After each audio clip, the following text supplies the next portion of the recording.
오늘은 여러분들하고 제일 소중한 게 불자들은 삼귀를 하면 불자가 되고 삼귀를 하지 않았으면 불자가 되지 않는 못 되는 거예요. 그래서 첫 번째 어느 경우든 부땅 사라낭 가차미, 담망 사라낭 가차미, 쌍강 사라낭 가차미 이렇게 늘 여러분들이 하세요. 그리고 그렇게 하다 보면 이제 안심정사는 대한민국에서는 가장 정확하게 석가모니 부처님, 고다마 시다르타 부처님의 진신사리를 역사적으로 가장 정확한 기록이 있는 진신사리를 75가를 모신 절이에요. 그래서 예경서는 빨리어로 부처님 당시에 부처님께서 쓰셨던 빨리어로 하는 이유가 그런 부분들에서 하는 거예요.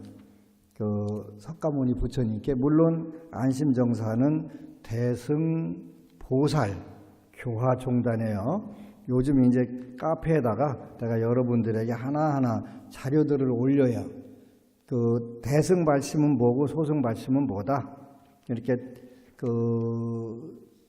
소승발심은 나라도 모든 고통과 번뇌 속에서 벗어나야지. 이렇게 마음을 먹으면 소승발심이야. 나라도. 그건 뭐 굉장히 중요한 거 여러분들 나라도. 근데 이제 한 단계 더 나가서 나는 됐고 다른 중생들은 어떡하지? 이렇게 이제 여러분들이 생각을 할 수 있어요. 그제 크리스마스 날은 장군들이 9분 오셨어요. 안심정사 서울도량에. 그래서 이제 대한민국에서 불심도 최고로 좋은 그런 분들이고 또 전부 뭐 사령관을 지내고 사단장을 지내고 뭐 사성장군을 지내고 이런 분들이 9명이 오셔가지고 잠깐 점심 공양을 해가면서 불교에 대해서 대화를 하는데 장군 그냥 장군이 아니네.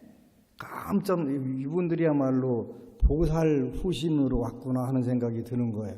보살 후신들이로구나.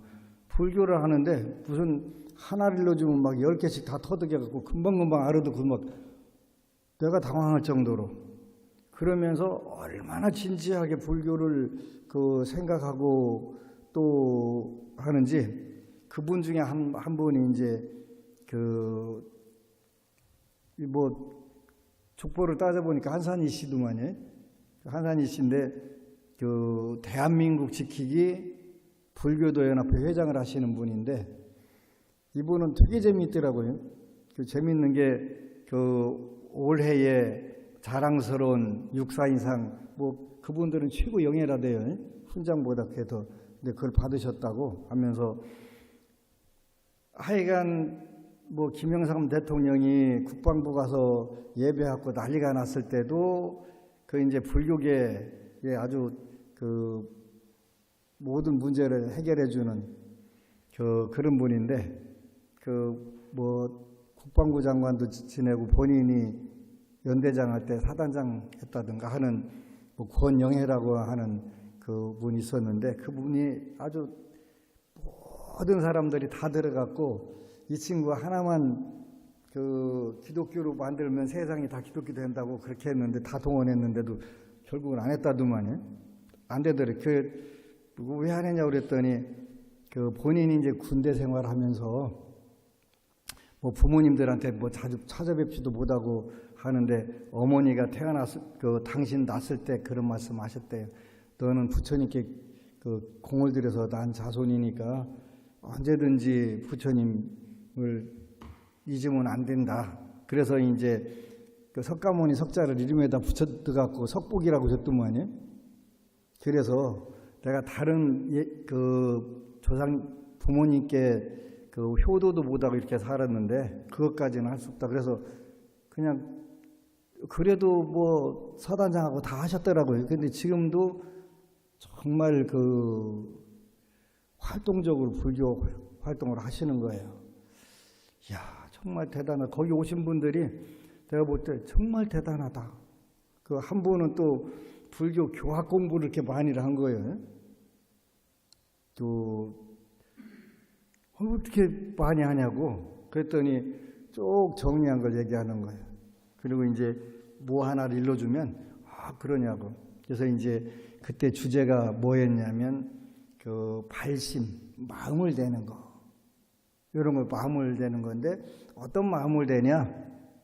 그걸 우리가 이제 불교에서는 보리심이라고 표현하는 거예요. 보리심, 깨달음의 마음. 그럼 불교에서 깨달음 하는데 깨달음이 뭐냐? 이거부터 알아야 되잖아요. 근데 깨달아야 된다고 하면서 깨달음이 뭐라고 얘기하는 사람이 대한민국에 아무도 없어요. 이게 문제예요. 깨달음이 뭔지도 몰라. 어느 분이 제 대학 후배가 중국으로 삼성전자 직원으로 갔다가 나는 돌을 닦아봐야 되겠다. 그래가지고 그만두고 동티베트에 오명불학원이라고 하는 서다라고 하는 곳이 있는데 거기 뭐 한때는 5만 명 정도가 바위에다가 텐트 치고 이렇게 공부해 가면서 사는 거 거기 가서 5년 동안 어떻게 눈 속에서 텐트를 치고 사냐 그랬더니 사라진대요. 사라진대요. 5년간 공부하고 라싸 가서 또 7년간 공부하고 12년 공부했대요. 근데 나한테 올 때 술 마시면 나한테 오지 마. 그랬더니 요즘 이제 잘 연락이 안 오네요. 술을 잔뜩 먹고 와가지고 왜 5개도 안 지켜? 그랬더니 뭐 술을 먹으면 상단전이 잘 열린다나 어쩐다나 해가지고 그 개떡 같은 소리 하지 말라고. 근데 더 재밌는 건 이 친구가 나를 아주 무시를 해요. 신기할 정도 다 무시하는 거예요. 왜 그러지?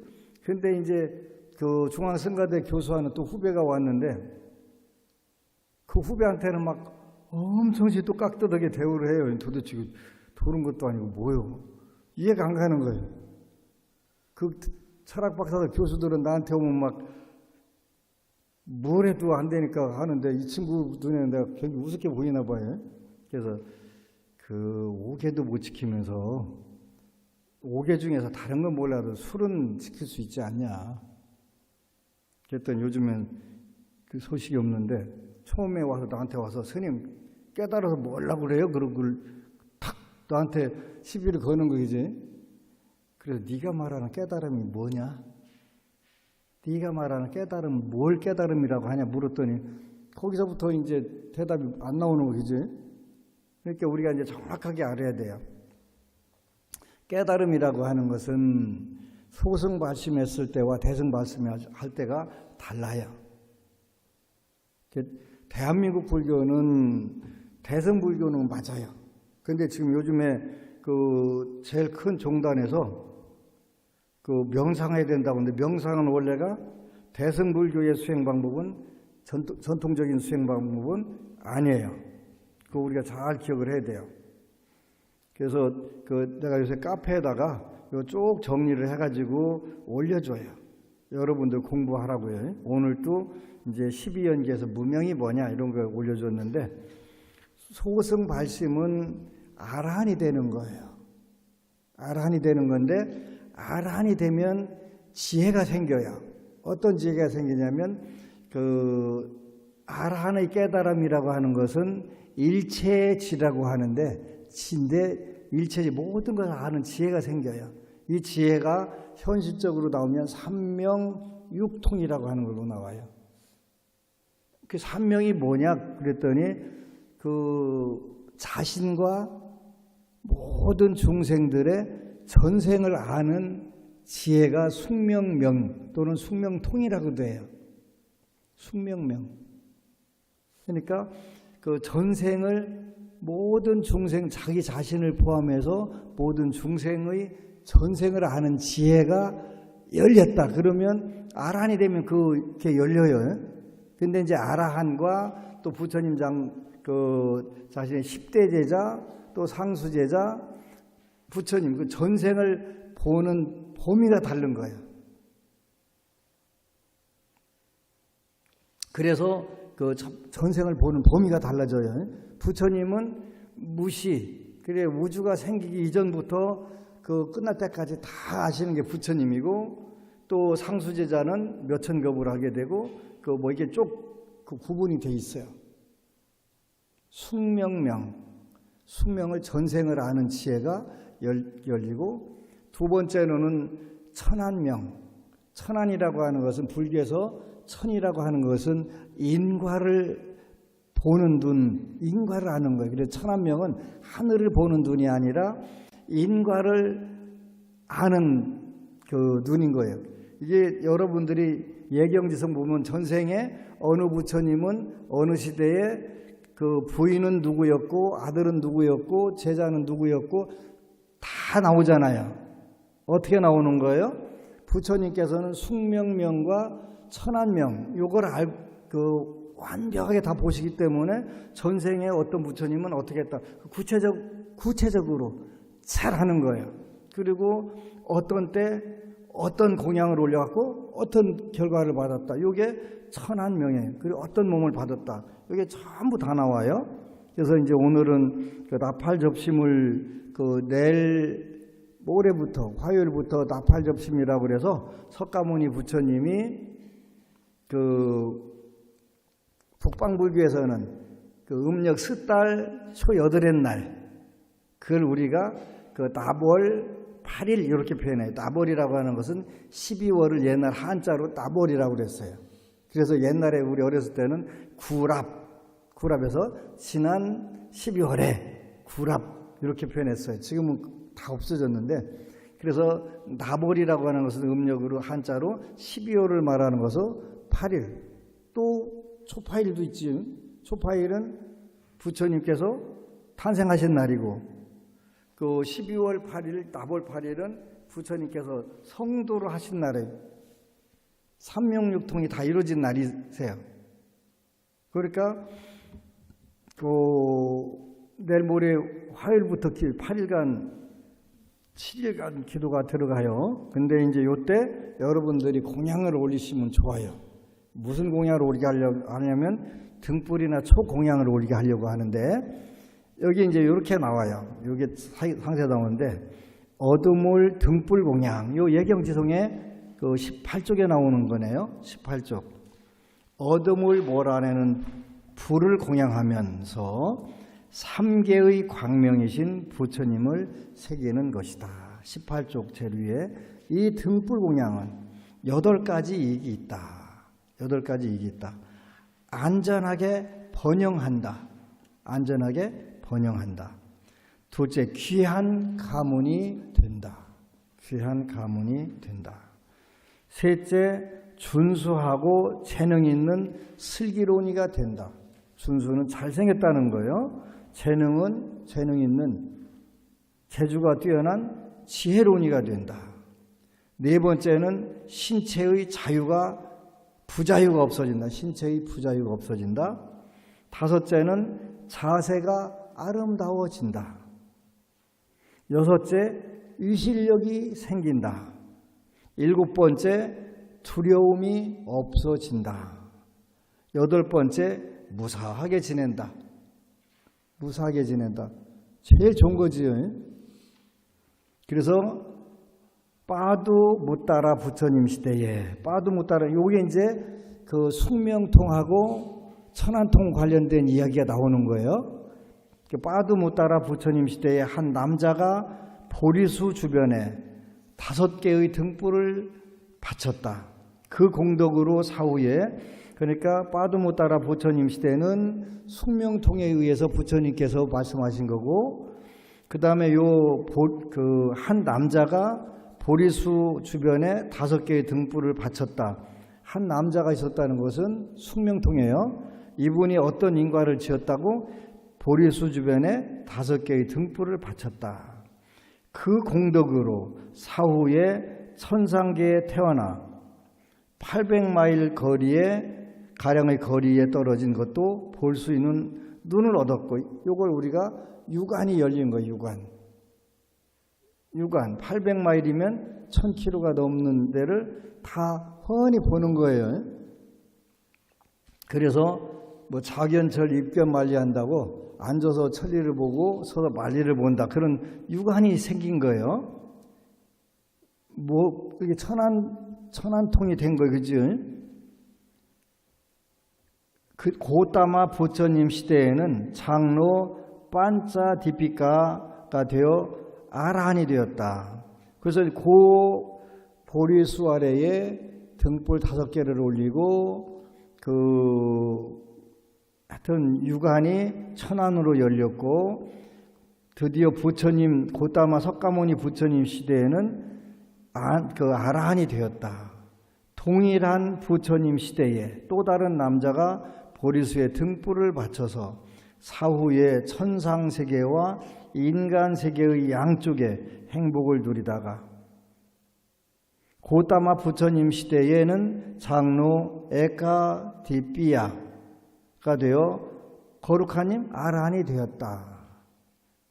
빠두무따라 부처님은 이제 숙명통에서 빠두무따라 부처님은 어떤 분이다 하고 구체적으로 이렇게 부처님께서 석가세존께서 말씀하시는 거예요. 빠두무따라 부처님은 과거 24불 가운데 10번째 부처님으로 항사바티에서 왕족 아난다와 부인 수자타 사이에 태어났다. 그가 태어났을 때와 해탈했을 때 1만 세계의 연꽃비가 내렸다. 그는 가장으로서 나라바하나 야사 빠사바티의 세 궁전에서 살면서 아내 빠수다타 사이에 우따라라는 아들을 하나 두었다. 그는 왕궁을 떠나 7일간 고행을 닫고 우제니 씨의 루치난다라는 처녀가 주는 유미죽을 먹고 보리수자 사랄라에서 일주일간 산매에 들어 해탈했다. 초전법료는 미틸루이아나에서 조카 데발라와 수자타에게 했는데 나중에 그들이 주요한 제자가 되었다. 여제자로는 아미따와 아사마가 있었다.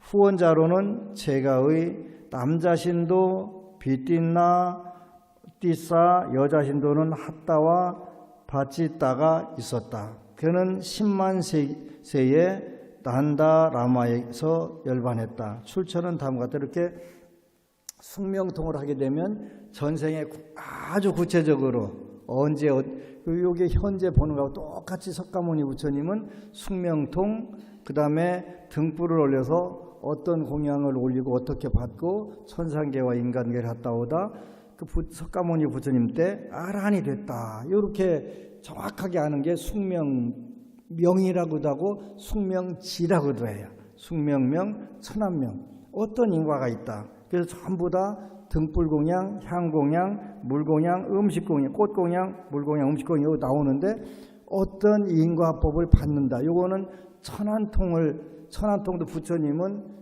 그 무시이래로 다 알 수 있는 그런 천안통을 하셨으니까 구체적으로 아주 정확하게 안단 말이에요. 어느 때 이제 그 부처님께 누가 와서 출가를 해달라고 하는 거예요. 근데 그 500생의 전생을 보는 아라한도 계시고 1000생의 전생을 보는 아라한도 계시고 딱 아라한들이 보니까 전생에 부처님께 그 인연을 맺은 적이 없어요. 근데 부처님께서는 무시래로부터 보니까 머리 깎여라. 그러고서 이제 부처님께서 보여주시는 거예요. 그 과거 언젠가 이렇게 안심여사 마당에 탑이 있었는데 거기에 소똥을 누가 싸고, 인도는 소똥이 많이 있잖아요. 또 인도는 소똥이 재산이더라고요. 그 바나나 무슨 숯불보다도 훨씬 더 화력도 좋고 좋대요. 그 오염도 덜 되고. 그래서 소똥 위에 뭐가 앉아 있었겠어요? 쇠파리가 앉아 있는데 갑자기 물난리가 나서 이 소똥이 그 탑을 한 바퀴 싹 도는데 거기 올라가서 파리도 거기 올라가 있다 도는 거예요.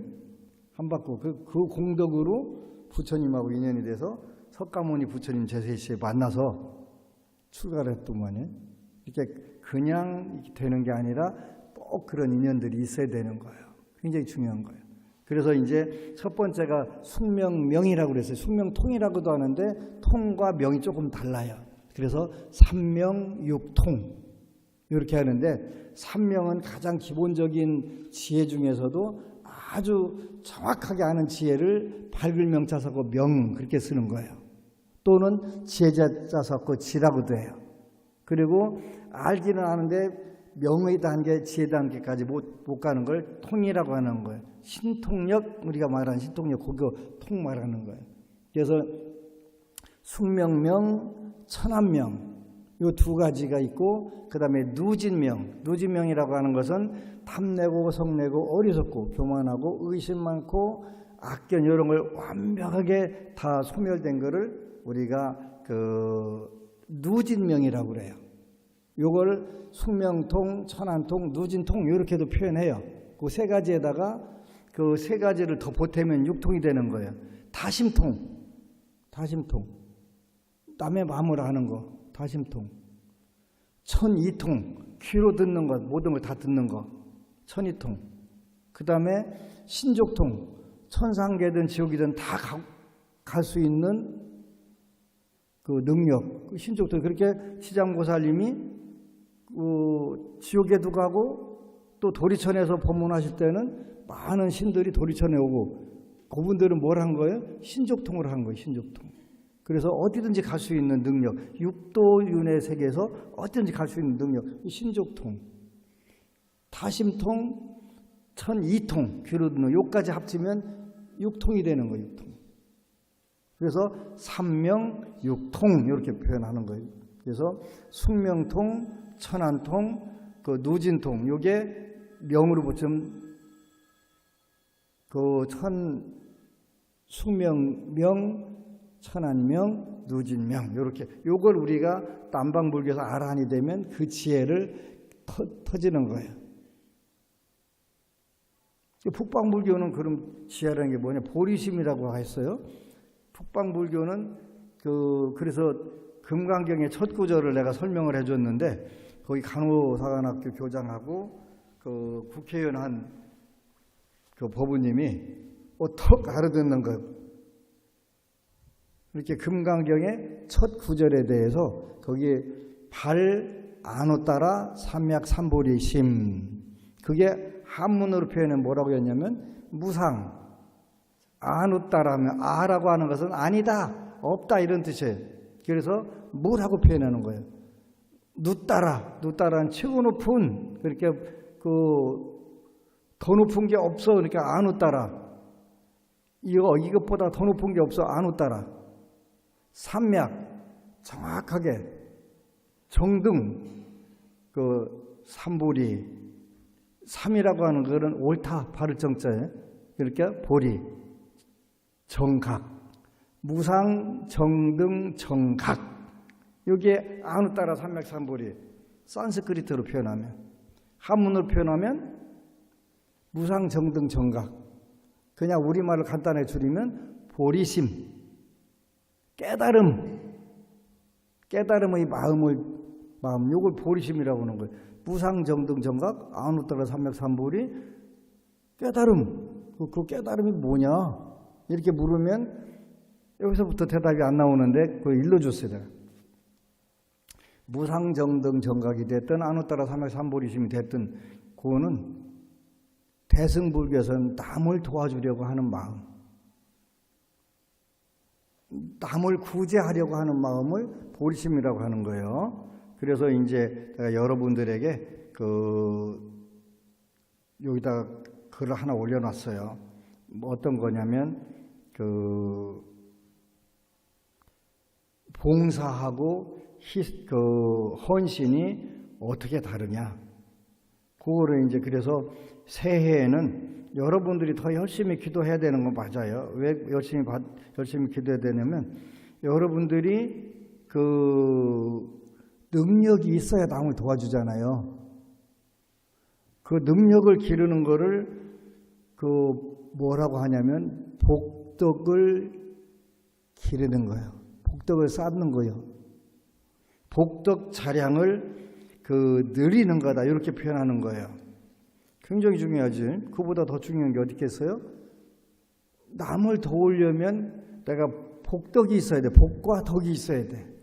그러니까 기도는 열심히 더 해야 되겠죠. 우리가 열심히 해가면서 이웃을 돕는 게 방법이 두 가지가 있는데, 하나는 봉사, 하나는 헌신, 이 두 단계가 있는데, 여기 헌신의 단계로 갈 수 있어야 되는데, 헌신의 단계는 아무나 할 수 있는 건 아니에요. 일단은 봉사의 마음이라도 갖는 게 굉장히 중요해요. 그러면 봉사라고 하는 건 뭐냐? 정확하게 이제 우리가 하는 게 중요해요. 봉사라고 하는 거는 누구나 할 수 있는 활동, 누구나 할 수 있어요. 그죠? 봉사는요. 원래는 받들 봉자에다가 섬길 사자에 받들고 섬기는 거예요. 누구를? 이웃을. 받들 봉자 섬길 사자니까 남들을 받들고 섬기는 게 봉사예요. 쉽지는 않아요. 그죠? 나보다 못났건 잘났건 자상보살 관계없이 상대방을 받들고 섬긴다는 게 쉽지 않잖아요. 근데 요거는 누구나 할 수 있는 활동입니다. 이렇게 표현했어요. 그죠? 근데 자기 만족을 위해서 할 수 있습니다. 자기 만족을 위해서 할 수 있습니다. 굉장히 중요한 거예요. 자기 만족 많이. 옛날에 백제병원에 치매 중풍 목욕 봉사를 갔었는데, 갔다 온 분들이 갔다만 오면 행복해져. 왜 행복해졌냐면, 가서 보니까 이분들의 특징이 너무 정확하게 나오는 거예요. 일단은 불행하잖아요. 그리고 그분들이 그때 갔다 온 우리 여기 김명수 법우님도 있는데, 거기 가보니까 전부 올바로 사는 사람들이 아니더래. 다 그런 거 아니겠지만 거의가 무슨 바람을 많이 피고 뭐도 했는데 치매고 중풍이고 전부 그런 사람들이. 그래서 이거를 미리 깨닫게 해줘서 너무 고맙다고. 갔다 오면 나 어떻게 이렇게 불행하다 이런 생각들이 많이 줄어들더라고요. 그래서 자기 행복을 찾아갖고 오는 거예요. 자기 행복을. 그렇게 봉사는 자기 만족을 위해서 할 수 있습니다. 보시의 한 형태로 볼 수 있으며, 보시는 베푸는 거 나누는 거잖아요. 한 형태로 볼 수 있으며, 물질적 또는 정신적으로 도움을 주는 것입니다. 물질적이고 정신적으로 도움을 주는 거예요. 그죠? 봉사. 그럼 헌신은 뭐냐? 헌신은 뭐냐 그랬더니, 헌신이라고 하는 것은 바칠 헌자 몸신자, 내 몸을 바치는 거예요. 근데 보살의 이념에 가까우며, 보리심이라고 한 게 아까 그 마음이, 이 헌신이 보살의 이념에 가까우며 끝없는 이타행을 실천하는 것입니다. 남을 이롭게 하려고 하는 그런 마음이 끝없이 일어나는. 가능해요? 안 가능해요? 불가능해요. 현재는.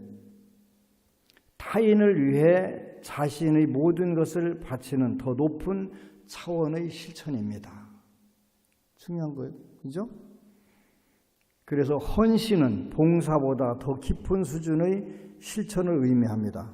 봉사가 일반적인 노력과 시간을 들이는 것이라면, 헌신은 보살도의 실현으로서 더 높은 수준의 영적 실천이라고 볼 수 있습니다. 불교적 관점에서의 중요성, 이렇게 나왔네요. 불교적 관점에서 보면 어떻게 하냐면, 불교는 자비와 지혜, 이 두 가지를 하는데, 자비, 첫 번째, 자비의 관점에서, 두 번째는 지혜는 연기법이라고 하는 이론에 의해서 이걸 우리가 해석을 할 수 있다, 이렇게 나와 있어요. 자비와 지혜인 연기 이론을 근본 사상으로 하는 보살의 실천이 헌신과 봉사의 바탕입니다. 자비와 연기법. 굉장히 중요한 거예요. 헌신과 봉사는 불교의 이상적 인간상인 보살의 핵심 실천 덕목입니다.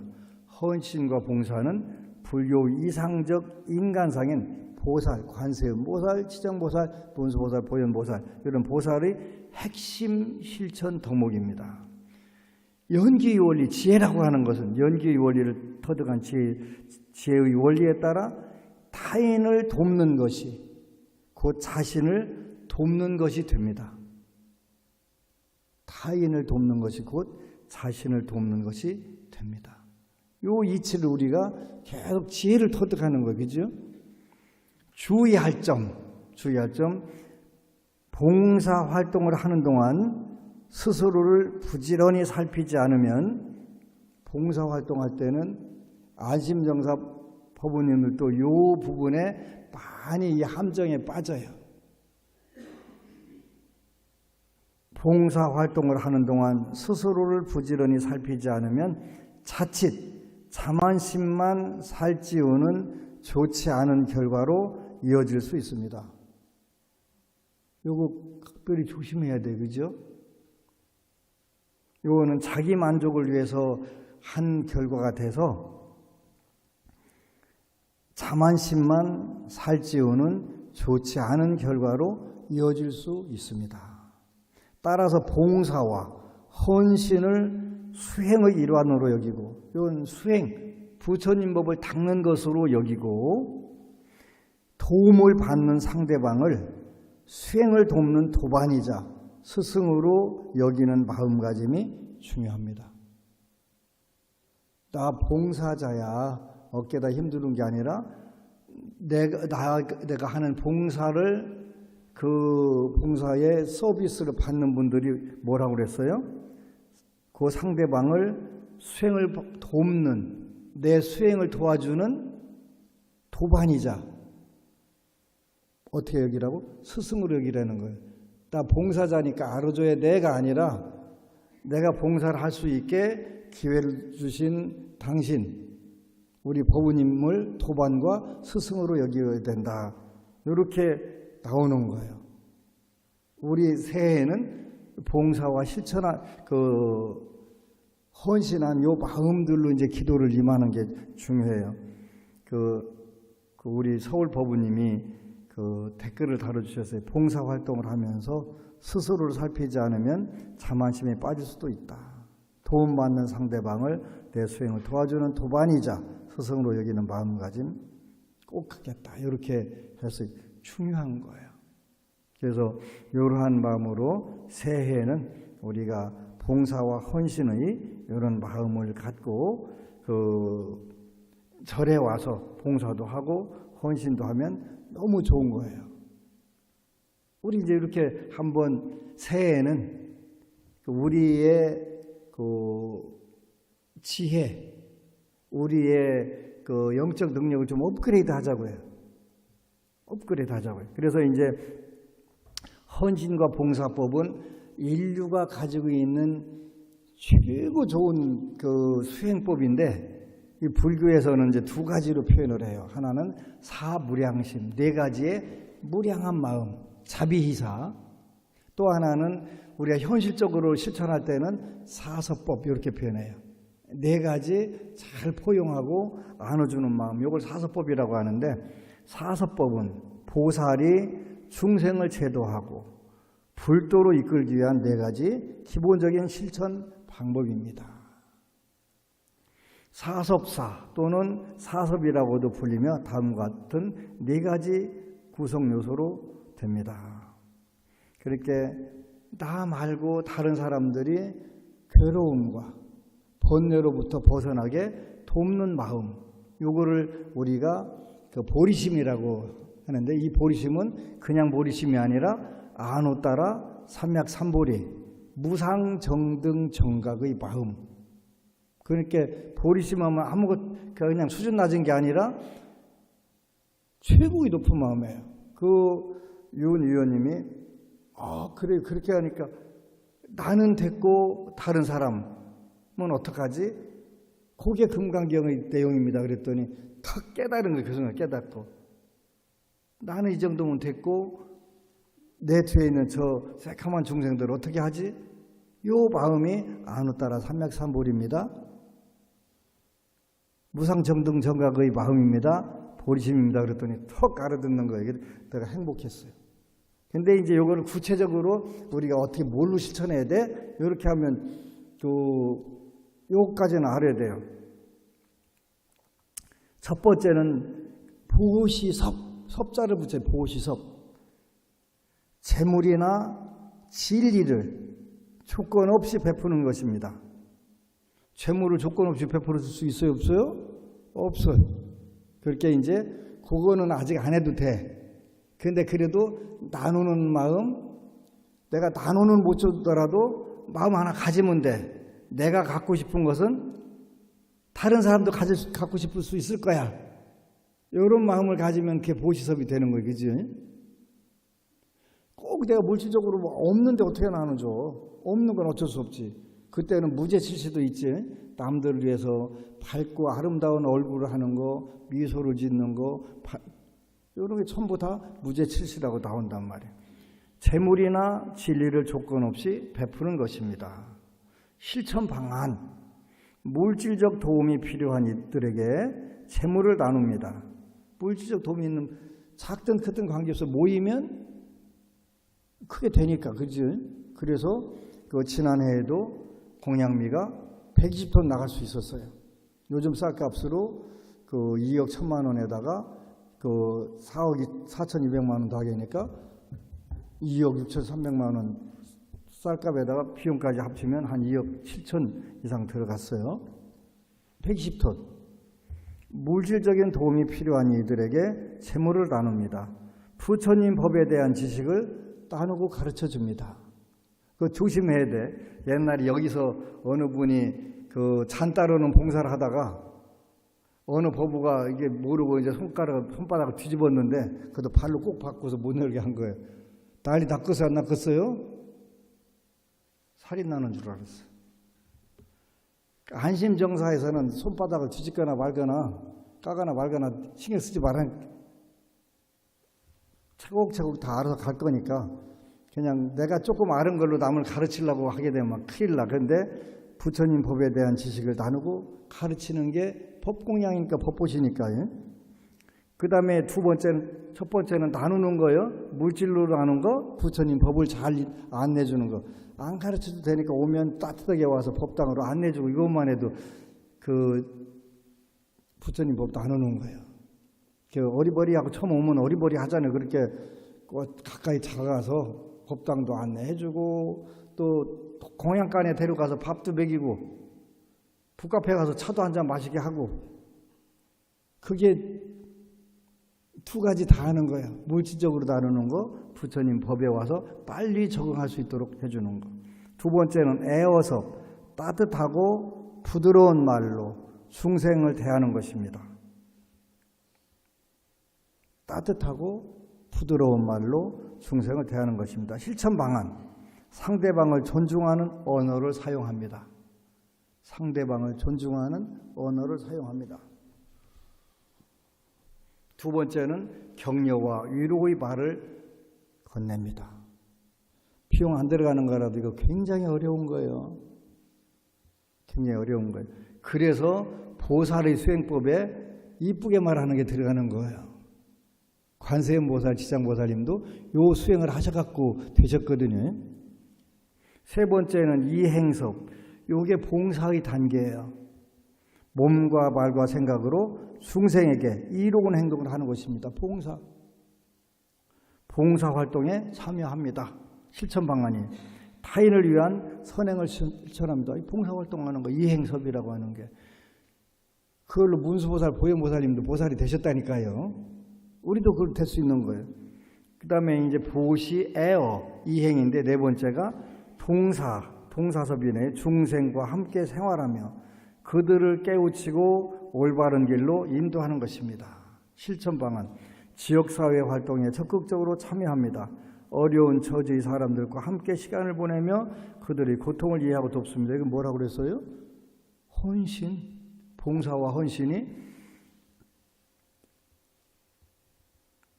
무상정등 정각의 마음, 안우따라 삼맥삼보리 마음을 실천하는 방법이에요. 이게 사서법을 실천을 통해 보살은 중생과 더불어 궁극적으로 행복의 길로 나갈 수 있습니다. 일시적 행복이 아니라 영원한 행복, 궁극적인 행복으로 열반 성부로 가는 길이라고 써 있네요. 이 사서법이란 이렇게 중요한 거예요.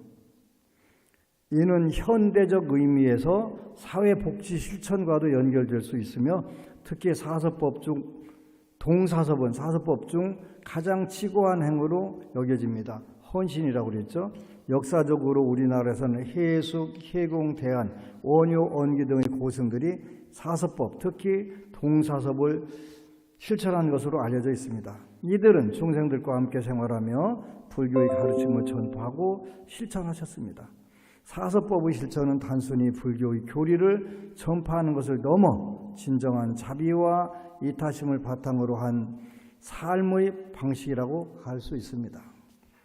이를 통해 불교 학습 이렇게 하는 거니까 이제 을사년에는 우리가 새해를 맞이해서 봉사와 헌신의 마음을 키워서 진정한 보살, 진시보살, 참으로 그 정확한 보살이 되는 이런 부분들을 우리가 이제 나아가야 될 거예요. 그래서 목표를 그렇게 하면 어떻게 되니까 궁극적인 행복을 찾는 방법이라고 했잖아요.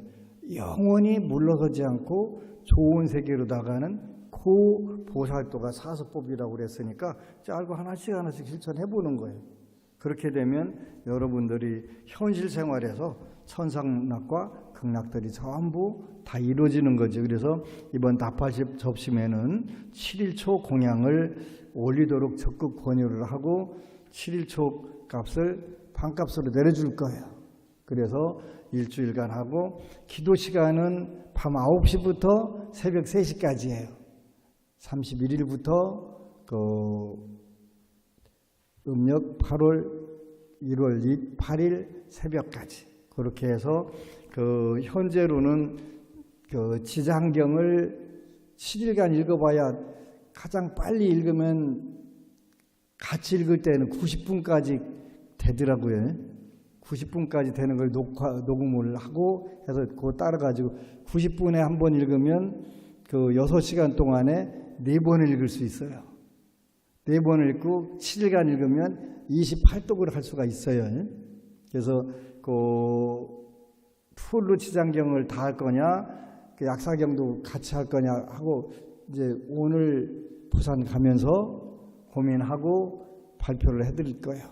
그래서 같이 새해를 시작하면서 기도를 해가지고 여러분들이 새해에는 더욱더 선상락과 극락이 넘치시기를 축원합니다. 아미타불.